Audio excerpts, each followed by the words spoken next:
Hey folks, welcome back to Keith's Garage. It's a fine Saturday morning in April. Sun is out, it's a beautiful day.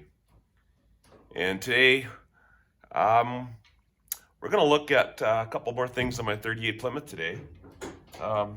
People keep encouraging me to keep making videos, and sometimes I feel like I'm running out of interesting topics, but y'all want me to keep going, I guess I'll just keep telling you what's on my mind and what I'm doing and walk you through stuff. And if you watch and you like it, great.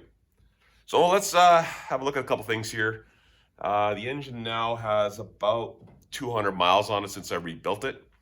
Um, I started with SAE 30 oil, so I've been running for about 200 miles now. I originally put just some spare 10W30 I had in there just for initial startup, just to cycle it all through the engine. I dumped all that out after 20, 30 minutes of runtime. Then I flushed that out, put in SAE 30. Don't necessarily like to run that type of oil, but someone suggested it might help seat the rings properly. I don't know, maybe. It's not going to hurt. Anyways, 200 miles on, I'm going to dump it and see what it looks like today. Maybe we'll change the filter too, so I got to give her a little bit of... I got to get it to warm. I got to let her... I dump that oil, change it. I'm going to take it for a little rip around the block and let it get warmed up.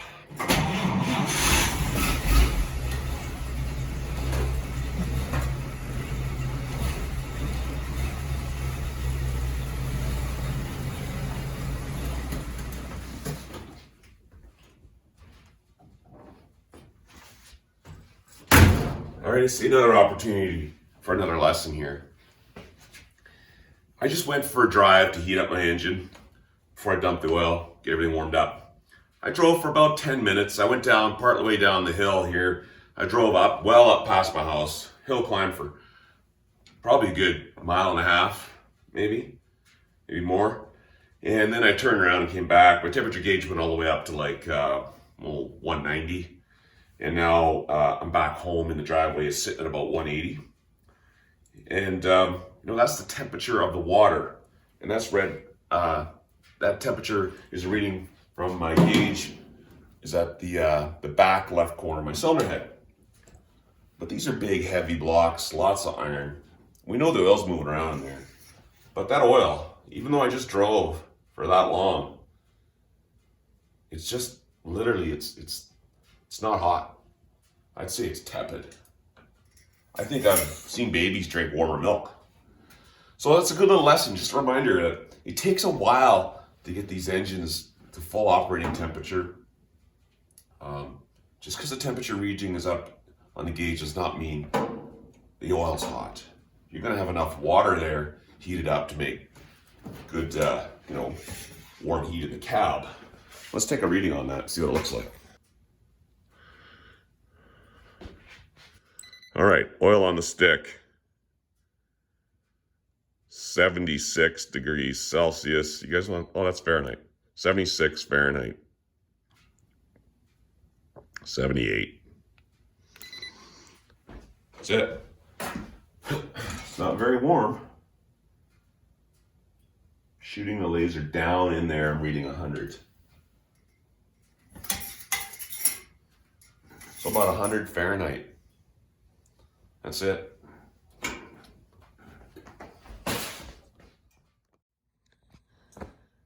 All right, she's up. I like to give myself a little bit of room to get under there and drain the oil.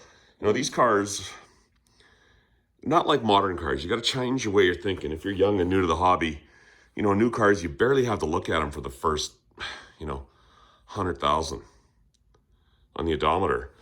But these older cars require quite a bit of maintenance, you can probably guess. So every time you're changing the oil or anytime you get out of the car, you might as well be looking at all kinds of things. Even if you don't really know what you're looking at, just start poking around and looking for things that are loose or sloppy. It just don't feel right. And then come out and do your research if you don't know what you're looking at. You got to spend lots of time looking around in these cars. I'm going to do a couple things while it's in the air. Of course, my regular inspections that I do, my steering, tie rod ends, knuckles, leaks, all that stuff. Might as well take a minor adjustment on the brakes too while it's up. It never hurts. Always keep on those brakes.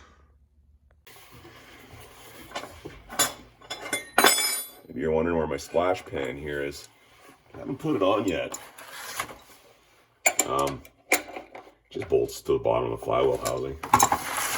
But I haven't done that yet. I like to look at the clutch. I actually just bought a new pressure plate and clutch disc for this car. The old clutch is original. I don't know how old it is, but it's questionable. And with the newfound power from the 238 or 237 that's in here now, I do notice I'm slipping the clutch a little bit under heavy torque. So it's time.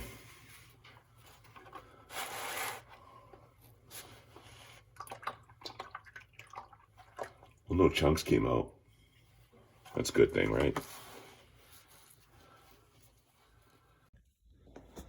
All right. This oil looks a lot better than the first dump that came out of here with about half an hour runtime on it.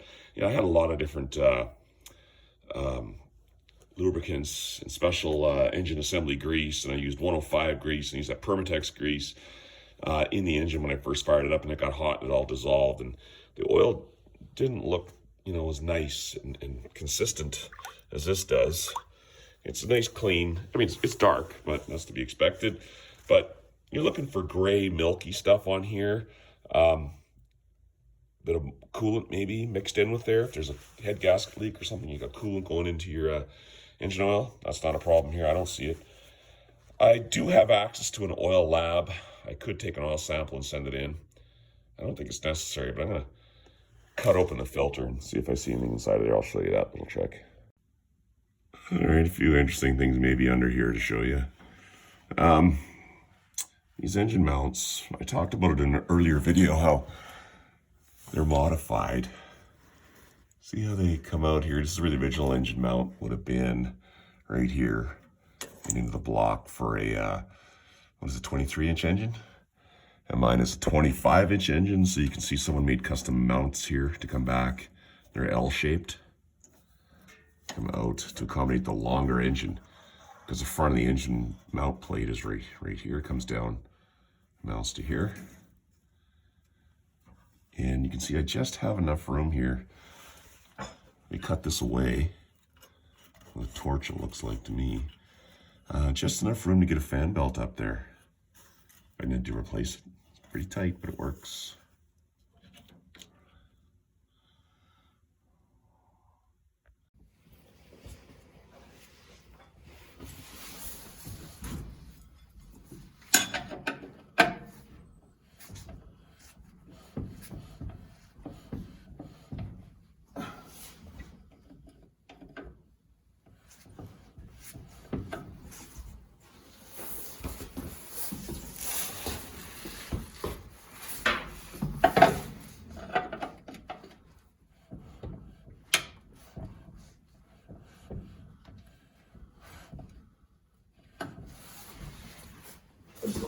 You want to feel a little bit of resistance there for minor brake adjustment.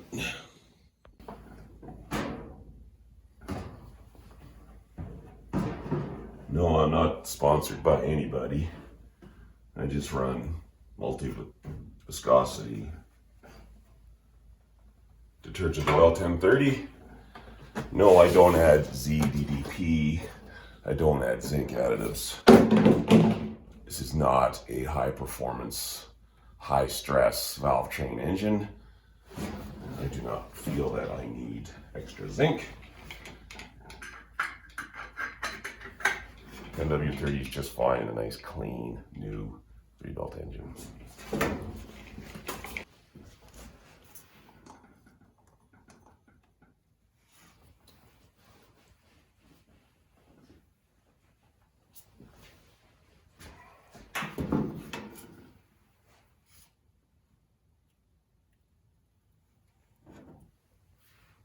Seems to be doing a good job sealing that up.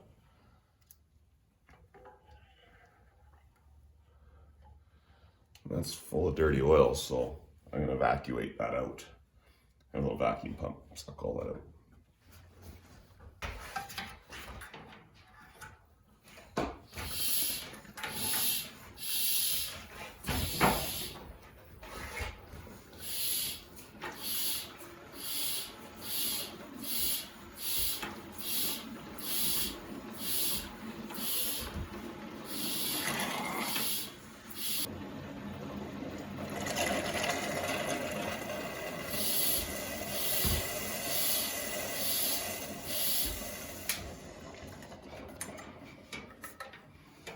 handy little tool.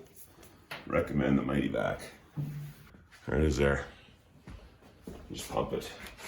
Create a vacuum. This is a model MV 7201. It's great for tranny oil changes, diff oil changes. You could put down your engine oil dipstick tube if you want to as well and suck it all out.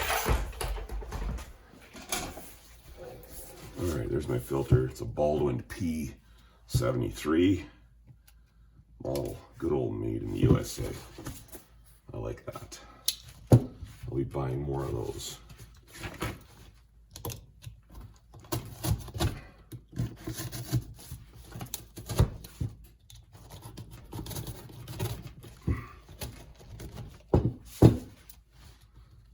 This is all just cardboard.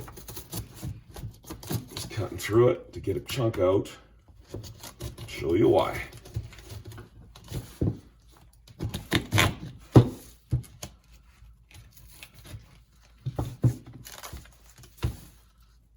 Pleated filter, pretty typical stuff.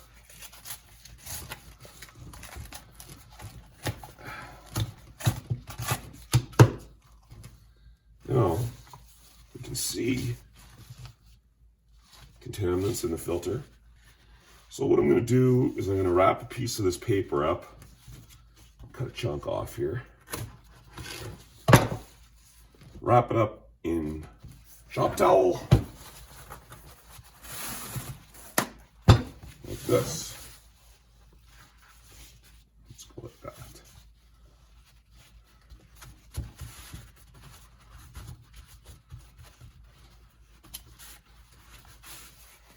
Now we're going to squeeze that in a vise and squeeze all the oil out of it.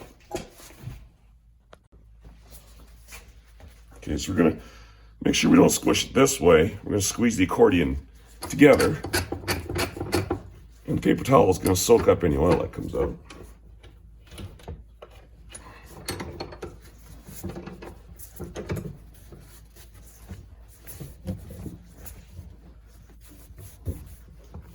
See the oil starting to come out here now. I'm just soaking up oil.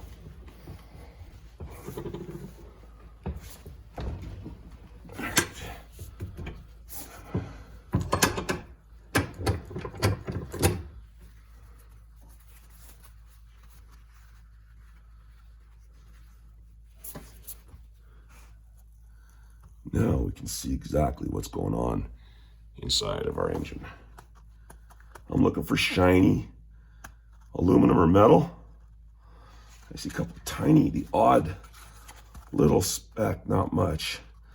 And again, it's the first filter I've taken out since I rebuilt the engine. So I'm expecting to see some stuff there. I mean, you can't even see it in the camera, I don't think. There's a break-in period. Even though all the machining was done, it's never precise, exact. You gotta break in the camshaft, the lobes, the lifters, tappets, I mean. And you got timing chain, sprockets to wear in. The filter's doing its job. I'm happy with that. You should be doing this often, every time you change your oil if you can, on any car. That tells an incredible story if you know what you're looking for. It's not hard, you don't have to know a whole lot. Look for metal, look for aluminum. Anytime you change oil in your car, you can cut open a filter. Now these are paper, they're easy to cut open. If you have a spin-on oil filter in a modern vehicle, just get a hacksaw and cut the edge of it near the base, pull the can off, cut out a chunk of paper. It doesn't really matter where, just a decent sized chunk, pull it out, and just do what I did in the vise. Keep an eye on your engine. You're gonna be able to see if something's going on before it fails. It's gonna start making material. So there you go, another little tip for you. All right, I noticed something else today. I'm finally seeing a little something on my, that's my starting motor there. See the coolant at the back end about to drip off there? That's glycol. And it's on the starter. So how does it get on the starter, right? I've been noticing a little drip of glycol on the floor, and I was thinking it might have been coming from expansion plug up behind the rear of the bell housing, but I got another idea. What's interesting about glycol, when it drips out, it leaves witness marks. And you know, I had trouble with that frost plug up here, or the expansion plug. I haven't changed it yet. I'm about to do that. You see the corrosive water coming out of there? Scale, rusty scale. So I'm going to change that here shortly. But I'm seeing it over here too. See it down the block there, and that's dripping down the starter, and it's come from my temperature probe.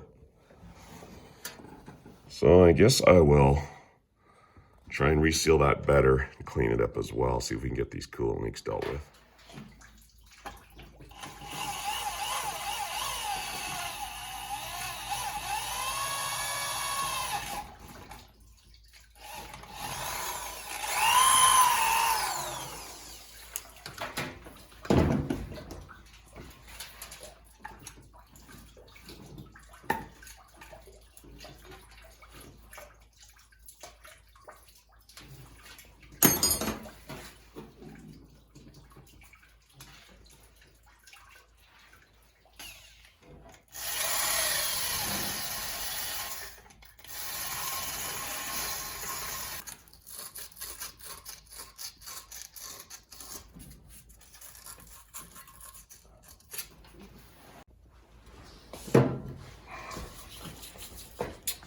I'm kind of questioning what the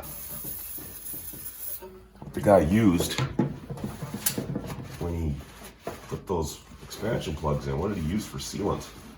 There was something on there, and maybe, I don't know, maybe it broke down in the antifreeze. I don't know, cooled. There's a machine shop that rebuilds engine all the time. I would think he knew what to use in there, but the others aren't leaking anyways, so I'm going to put some Permatex on here. And I think I'm going to move my generator out of the way, just try and give you a little bit more room to swing a hammer. So I'm going to tap that in there. All right, I've put a little bit of Permatex around the edge of this expansion plug. And I also put some in the groove there. Let's see what we can do.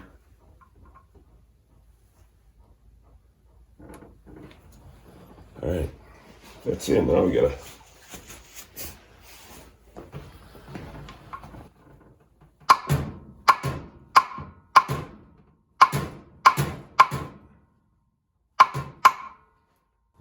I don't think I can get enough on that. Fender's in the way.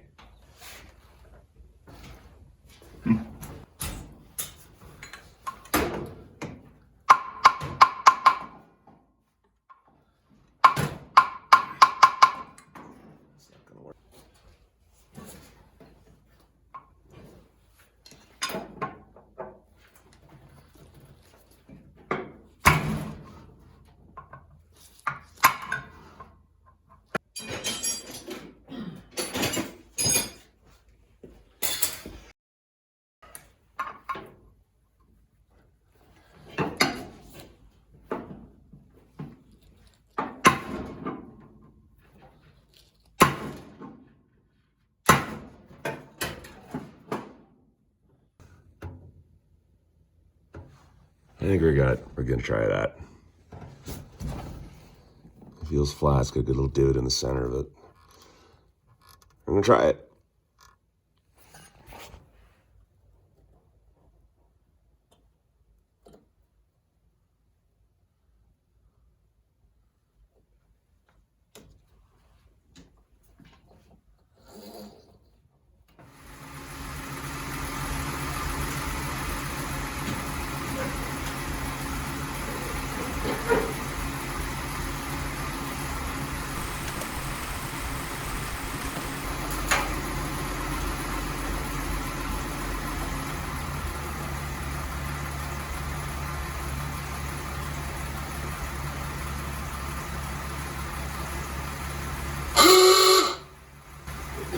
That's what worked. More still works.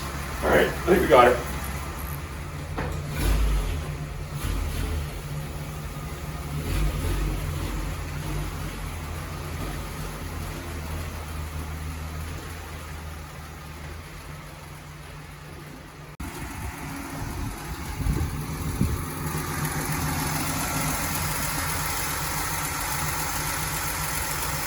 I think we're good.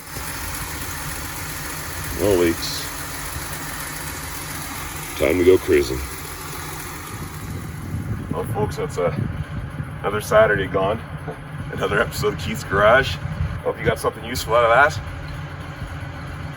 See you on the next one. If you like what you see, please subscribe, and we'll see you out there cruising.